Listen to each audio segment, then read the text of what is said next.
recognizable. It'd be easy to, there'll be individual bodies rather than in some cases where bodies were fused together and they only had just, the slightest DNA strands to compare. Let me ask you another question I've always wanted to ask somebody who's investigated this.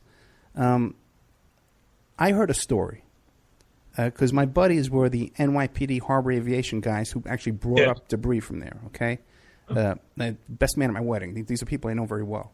Right. And they told me this wacky story that someone showed up at the scene and declared he was in charge of things, and he had a helipad built.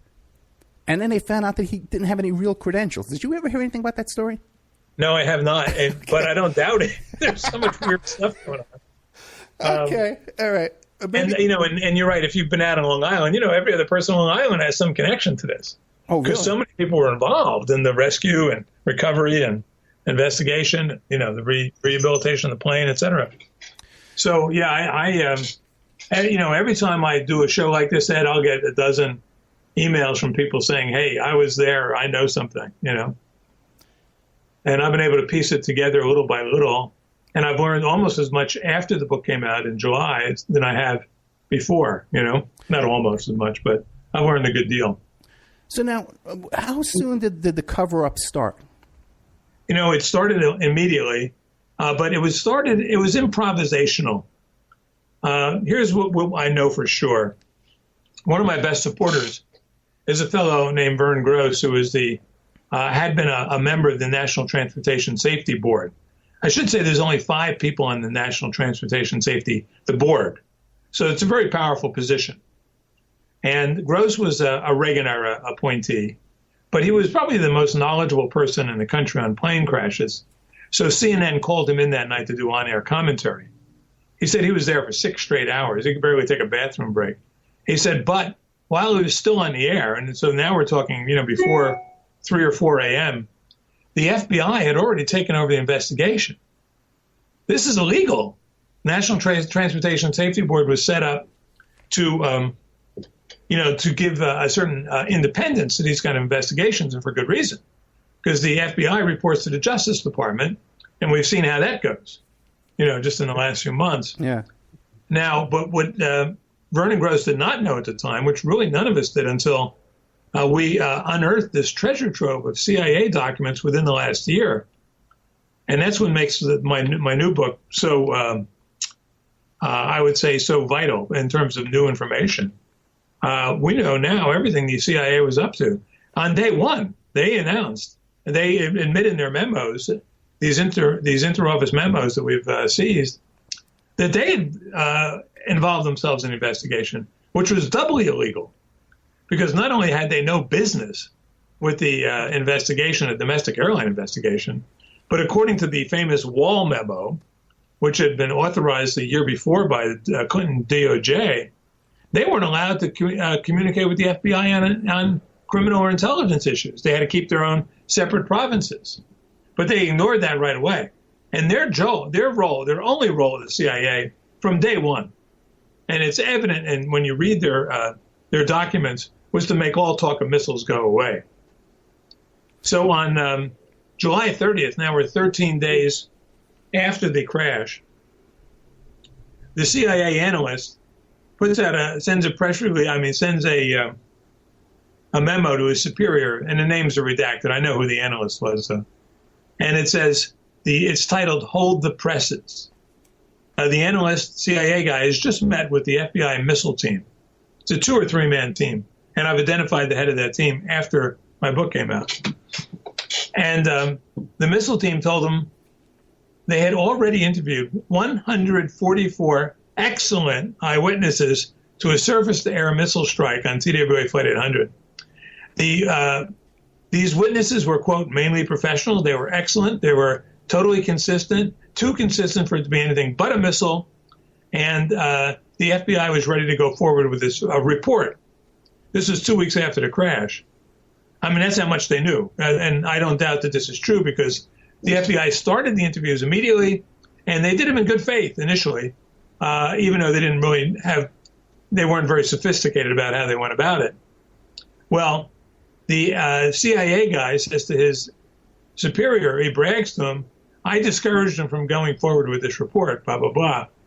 And he was right, because by the first time the New York Times talks about eyewitnesses, and that's just 2 weeks after that, and around mid-August, the 144 eyewitnesses, excellent eyewitnesses, have been dwindled down to fewer, it is a quote, than a dozen credible eyewitnesses, the most credible of which the New York Times was allowed to speak with. And he was a good eyewitness, it's just he didn't see anything. He just turned his head at the last second and saw what he thought was a bomb, because there's a bright white explosion, a high explosion, destroying the airplane. And so the takeaway message from the New York Times, which, the New York Times spoke, the FBI spoke almost exclusively to the New York Times. The takeaway message from their interview with the FBI was that there are fewer than a dozen witnesses. The best eyewitnesses believe they saw a bomb, and they just essentially took missiles off the table. Now, let's back up just a little bit. You mentioned that there were other missile tests back there, right? Yeah. Is that sanctioned to be able to? Is there enough space back there to be doing missile tests? Well, obviously not. There was, the TWA 800 just happened to be in the wrong place at the wrong time, and part of the problem, it would have been avoidable had they been better coordinated, because the air traffic control kept Flight 800 down around 12 or 13,000 feet. They should have been up higher, but it was a plane crossing overhead, so they kept them at a lower altitude. Now, let me tell you about one of the better eyewitnesses, probably the best. This is witness number 73. She's a travel professional with an interest in aviation. She's following Flight 800 across the sky, and she comments to her friends who are with her, well, that plane's awfully low, being, 12 minutes out of JFK. And then she watches, she sees Flight 800, then she sees another object. This one comes up off the horizon, and like everyone else, she says that a burning red tip and a smoky white or gray contrail, arcs out to sea, zigzags, disappears for a second, arcs over. Then she said it arced over like an upside-down Nike swoosh, hit the plane at the right wing or at or near the right wing. Boom, boom, bright white explosions. Bam, big orange fireball. The nose of the plane is severed. It falls independently into the sea. Then the plane falls, the rest of the plane, the fuselage falls, breaks into two and falls into the sea. Well, they interviewed her, the FBI interviewed her 3 days after the crash at her home in North Carolina. And she had just given them the precise breakup sequence of the airplane. It would take the FBI a few weeks to verify from the debris field that what she said was true. That's how well she saw it. Now, that was a problem for the FBI, but not for the CIA. The CIA knew it had a problem on its hand, so they went about solving it. And this is a kind of fascinating detail. You have to really get into the weeds to see how it works. By January 1st, the CIA had been imposing its theory on the crash, that it was a fuel tank explosion, blew the nose off the plane, and then the plane, with that noseless airplane, turned upright and rocketed into space for another 4,000 feet, confusing people into thinking they saw a missile. Now, they hadn't gone public with this yet, but privately everyone sort of signed on to it. It was, of course, aerodynamically absurd, and every pilot knows that and would tell you that. But the one guy on the FBI missile team refused to buckle. And so on April 29, 1997, and this we learned from the CIA documents, and his name's Steve Bongard. He's since contacted me. He's a good guy. He confronts the CIA, and he says, listen, there are at least 30 problem eyewitnesses. At least 30 people saw the plane coming in the opposite direction from TWA 800, so it couldn't have been the plane in crippled flight unless it just changed directions. He said at least 8 people saw the plane, the missile hit the airplane, He goes, and your aerodynamics are crazy. He goes, the radar data doesn't match what you're saying. You really need to go back to the drawing board and do this over, On that same day, April 29th, 1997, Steve Bongard, and I doubt if he knew this, at least the sort of spook version of Steve Bongard, shows up in North Carolina, and now he's interviewing witness number 73 again. And now witness 73 is telling Steve Bungart that, well, she'd been drinking Long Island iced teas before the crash. She wasn't quite sure what she saw, blah, blah, blah, blah, blah, right?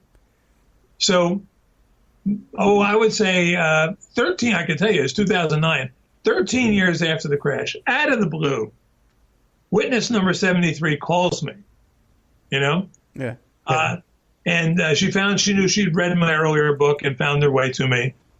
And she said, I just wanted to talk to you about, my eyewitness statements. I said, yeah, I'm curious about that second witness statement you did in April 97 and why you changed your story. She goes, well, that's what I wanted to talk about. She goes, I don't even know what a Long Island iced tea is. And I said, could it have been another drink? And it's a cocktail, by the way. Long Island iced tea cocktails, but it's in the report. I said, could it have been another drink? She goes, no, because I don't drink. And then she said, there's something else you need to know. I said, what's that? She goes, there was no second interview. Wow. And then I said, there's something you need to know. She goes, what's that? You're not alone. Wow. What the CIA did was they went back into the record. I could prove this easily, and created new witness statements for several key eyewitnesses to negate the effect of their first ones. And then in this case, they put Bungart's name on the witness, on the witness statement, probably just to tie his hands. In fact, he just contacted me about a week before the election. So we have some talking to do. Let me ask you a couple of questions now. Okay, and I believe the theory that it's the Naval Reserve vessel. Why would the CIA and the FBI be covering up for a Navy mistake, an honest mistake? Well, this comes out of the top. This comes out of the White House, As it is, the people say, how could so many people keep their mouths shut? Oh. There's not many people who really knew what was going on, and it was done in an improvisational way. The investigation was highly compartmentalized. I am sure that the message that went to the CIA and all parties in the FBI, the Navy, maybe even the Navy, was that this was a test of with a high national security quotient. That we could not afford to have this revealed to the public that they went awry. If it was those people who knew went awry, other people were told it was an Iranian. Right. That was the word that Clinton was putting out privately, was that it was an Iranian missile strike. So they were probably getting this message that for national security reasons, we can absolutely not talk about missiles. This was, by the way, 2 days before the start of the Atlanta Olympics. If we thought a terrorist was shooting planes out of the sky, we probably had to scuttle the Olympics. Clinton is running on a peace and prosperity message. If this were, certainly if this were a terrorist missile, there'd be no peace or no prosperity. Clinton's Achilles heel was his commander-in-chief. If it was an accident, it's going to reflect very badly on him. And it could be the one wrench that derails his reelection bid. So I'm sure there are different motives for different people. The insiders knew it was political. The other people who collaborated probably did not. But there's no denying the political nature of this cover-up. Yeah, I heard you mention in another interview or maybe a presentation that you did that there was a 3 a.m. memo that evening by Clinton. And there was apparently a 3 a.m. phone call. Okay. That went to Tony Lake from the White House. Here's what I know. I know that from Hillary's logs that she and her husband returned to the White House at 8:30 that night, just about the time the plane was blowing up. I mean, they didn't know about it, but they're just coincidental. They were at some local fundraiser. They go up to the family quarters. Leon Panetta, according to his, himself, says that he alerted the Clintons at 9 o'clock, which is probably makes sense. Richard Clark says that at the 9 o'clock he called an emergency meeting in the for the anti-terror group, which is an unusual thing to do for a domestic plane crash, first time ever. And then I have a very good source in the White House. I can't get into names here, but who is as close to the president as it could possibly be, who says that the Clintons didn't go down to the Situation Room with the other people. They stayed in the family quarters with one other person, and that person was the Deputy National Security Advisor, Sandy Berger. Now, Tony Lake was the national security advisor. He was Berger's boss.